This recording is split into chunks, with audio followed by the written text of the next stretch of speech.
પ્રાથમિક શાળા રજવાનાથી ધોરણ 8માં ભણું છું. અમે આ કબાટથી જુગાડ એટલે કે વેસ્ટ મટીરિયલમાંથી એક પ્રોટોટાઇપ બનાવીને લઈને આવ્યા છે, જે અમારી સમસ્યાનું સમાધાન છે. આ સમસ્યા એ છે કે જે અમારી ગામમાં પાણીનો યોગ્ય નિકાલ થતો નથી અને આ સમસ્યા ઘણા બધા ગામડાઓમાં જોવા મળે છે.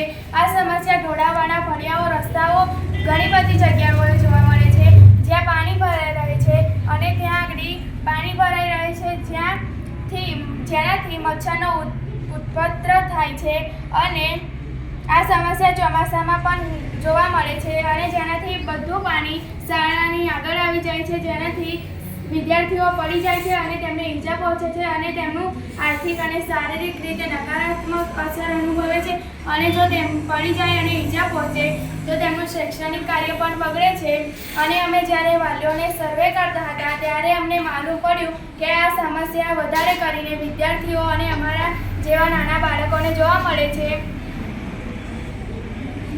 અમારા ગ્રુપે 2 રીતે પ્રયત્ન શોધ્યા. પહેલું તો કબાટથી જુગાડ અને બીજું છે સ્ક્રેચની સ્ટોરી. કબાટથી જુગાડમાં અમારા ગ્રુપે પહેલાં તો વેસ્ટ મટીરિયલનો ઉપયોગ કરી પ્રોટોટાઇપ બનાવવાનો પ્રયત્ન કર્યો, જે તમે અહીંયા જોઈ શકો છો. અને તે અમે ફળિયામાં એવો આકાર આપ્યો કે ફળિયામાં પાણી ભરાશે નહીં અને મચ્છર પણ જન્મશે નહીં અને પાણી આજુબાજુના વૃક્ષો, બાગ, બગીચાને મળશે અને આપણને ઓક્સિજન પણ મળશે. અને બીજું છે સ્ક્રેચની સ્ટોરી.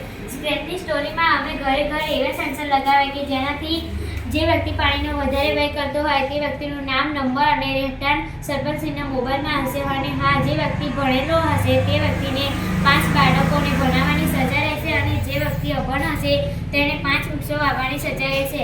હા, અને અમારા ગામમાં પાણીનો યોગ્ય નિકાલ થતો નથી તેના કેટલાક કારણો. અમારા ગામમાં ગટરો ઉભરાઈ જાય છે અને અમારા ગામમાં પાણીનો યોગ્ય નિકાલ થતો નથી.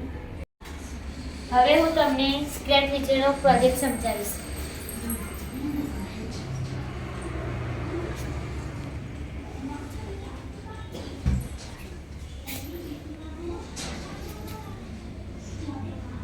ચાલો આજે હું તમને અમારું ગામ બતાવું.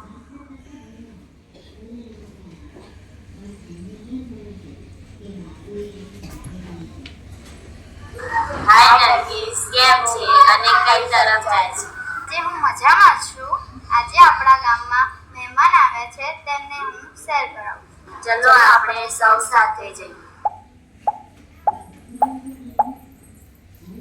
જુઓ તો આ વિરલના ઘરે કેટલું પાણી વેડફાઈ રહ્યું છે. ચાલો વિરલને મળીએ. વિરલ, તું પાણીનો આટલો બધો બગાડ શા માટે કરે છે? અરે ક્યાં વધારે પાણીનો બગાડ કર્યો છે, એમાં શું થયું? વિરલ, શું તને ખબર નથી કે જળ એ જ જીવન છે? વિરલ, જળ બનાવી શકાતું નથી પણ બચાવી શકાય છે. અરે વિરલ, જળ બચાવો, જીવન બચાવો. શું તમે બધા પણ ઘરે જાઓ છો? અરે પ્રિયંકા, ધ્રુવિસા, નરગીસ, તમે શા માટે ઉદાસ? અરે આ ગામના લોકો પાણીનો કેટલો વ્યય કરે છે. હા, આપણે આ ગામ માટે વિચાર કરીએ. આ મોટા લોકો ક્યાં આપણું માને છે? મને એવું લાગે છે કે આપણે હવે સરપંચશ્રીને મળવું જોઈએ. કેમ છો સરપંચ સાહેબ? એકદમ મજામાં છું. અને તમે બાળકો કેમ મજામાં છો ને? સરપંચશ્રી, આજે અમે તમારી પાસે ગામની એક સમસ્યા લઈને આવ્યા છીએ અને સમસ્યા માટે અમારી પાસે એક સમાધાન પણ. આપણે એવું સેન્સર લગાવીએ ગામના નળમાં, જેમનો નળ સતત ચાલુ રહે અથવા પાણી લીકેજ થતું હોય તેમનું નામ તમારા મોબાઈલમાં આવી જશે.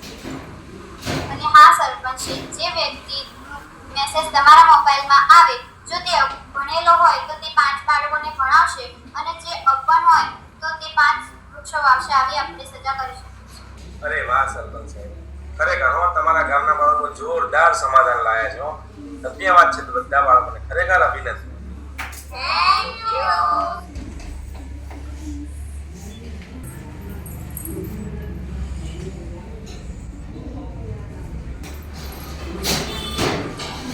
મારું નામ ઉર્વશીબેન ભરતજી છે.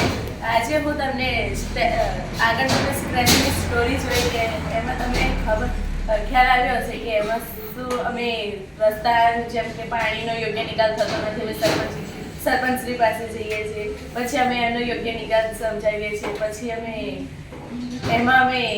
ઘણું વિચાર્યું, પછી અમે FIWBNHનો ઉપયોગ કર્યો, જેમાં અમે સમસ્યાના મૂળ સુધી પહોંચ્યા.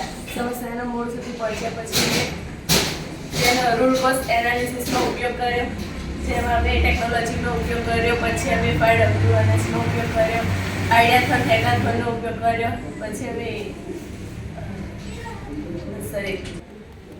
અમે જ્યારે સમાધાન શોધતા હતા ત્યારે અમને માલુમ પડ્યું કે જ્યારે વરસાદ પડે અને તળાવ જો ભરાઈ જાય તો તેનાથી તળાવ ભરવાથી ઘરના લોકોને નુકસાન પહોંચે. એટલા માટે અમે હેકાથોનની ફરીથી એક પ્રક્રિયા કરી, જેના અંદર અમે આ ઇલેક્ટ્રોનિક કમ્પોસ્ટનો ઉપયોગ કરી ઘણા બધા એવા ઇલેક્ટ્રોનિક કમ્પોસ્ટનો ઉપયોગ કરી સેન્સર દ્વારા બજાર વાગ્યા અને ડિસ્પ્લેમાં જાહેર થાય તેમ વ્યક્તિઓ સાવચેતી થઈ જાય, અને જો તળાવમાં પાણી ભરાઈ જાય તો તે તળાવના પાણીને અમે કેનાલમાંથી ઘણા બધી બગીચાઓ અને ખેતરોમાં છોડી શકીએ છીએ. Thank you.